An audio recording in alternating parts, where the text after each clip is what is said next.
ఆంధ్రప్రదేశ్‌లో చంద్రబాబు నాయుడు సారథ్యంలో జాతీయ ప్రజాస్వామ్య కూటమి ప్రభుత్వం అధికారంలోకి వచ్చిన తర్వాత ఎన్నికల హామీల్లో ఇచ్చినటువంటి విధంగా సంక్షేమ పథకాల్ని అమలు చేయడానికి ప్రయత్నం చేస్తోంది.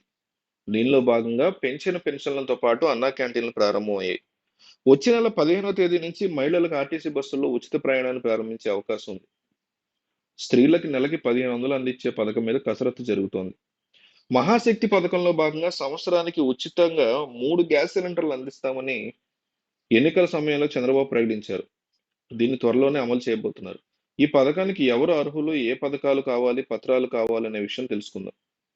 దారిద్ర్య రేఖకి దిగువన ఉండేటువంటి కుటుంబాలకి దీపం యోజన పథకం కింద నెలకి 3 ఉచిత సిలిండర్లు అందజేయనున్నామని ఎన్డీఏ ప్రభుత్వం నిర్ణయించింది.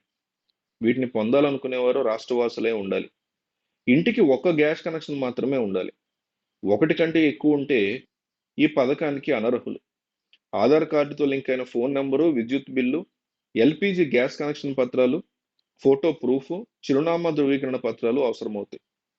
త్వరలోనే దీనికి సంబంధించిన దరఖాస్తులు స్వీకరించబోతున్నారు. ఏ తేదీ నుంచి అనే విషయం త్వరలో ప్రకటన చేయబోతోంది ప్రభుత్వం. ఇంటింటికి స్క్రీనింగ్ పరీక్షలు వచ్చే నెల 15 నుంచి ప్రారంభమవుతాయి. మరో పథకాన్ని కూడా ప్రభుత్వం ప్రారంభించబోతోంది. రాష్ట్రంలో క్యాన్సర్ రోగుల సంఖ్య రోజురోజుకి పెరుగుతుండడంతో రాష్ట్ర బడ్జెట్‌లో దీనికోసం ప్రత్యేకంగా 800 కోట్ల రూపాయలు కేటాయించారు. 15వ తేదీ నుంచి ఇంటింటికి తిరిగి స్క్రీనింగ్ పరీక్షలు నిర్వహిస్తారు. దీని ద్వారా క్యాన్సర్ మొదటి దశలోనే గుర్తించి వెంటనే చికిత్స అందించవచ్చు. క్యాన్సర్ స్టేజీ పెరుగుతుంటే వీరిని గుంటూరు, కర్నూలు, విశాఖపట్నం ప్రభుత్వ ఆసుపత్రుల్లో ప్రత్యేకంగా ఏర్పాటు చేసినటువంటి క్యాన్సర్ కేంద్రాలకి పంపిస్తారు. అట్లాగే మరోపక్క మదనపల్లె సబ్ కలెక్టర్ కార్యాలయంలో ఫైళ్లు కాలిపోయిన ఘటనలో చంద్రబాబు నాయుడు అధికారుల మీద కఠిన చర్యలు తీసుకున్నారు. ప్రభుత్వం ఉద్యోగం ఉంటే ఏమైనా చేయడానికి అవకాశం ఉంటుందని నిరూపించుకున్న రెవెన్యూ శాఖ అధికారుల మీద చంద్రబాబు చర్యలు తీసుకున్నారు. ఇద్దరు ఉన్నతాధికారుల మీద ప్రభుత్వం వేటు వేయడంతో మిగిలిన ఉద్యోగులకి దడ మొదలైంది. గతంలో మదనపల్లి ఆర్డీఓగా పనిచేసిన మురళి, ప్రస్తుతం మదనపల్లి ఓఆర్డీగా పనిచేస్తున్న హరిప్రసాద్ సస్పెండ్ చేసిన చంద్రబాబు ప్రభుత్వం ఉన్నత స్థాయి విచారణకు ఆదేశించింది.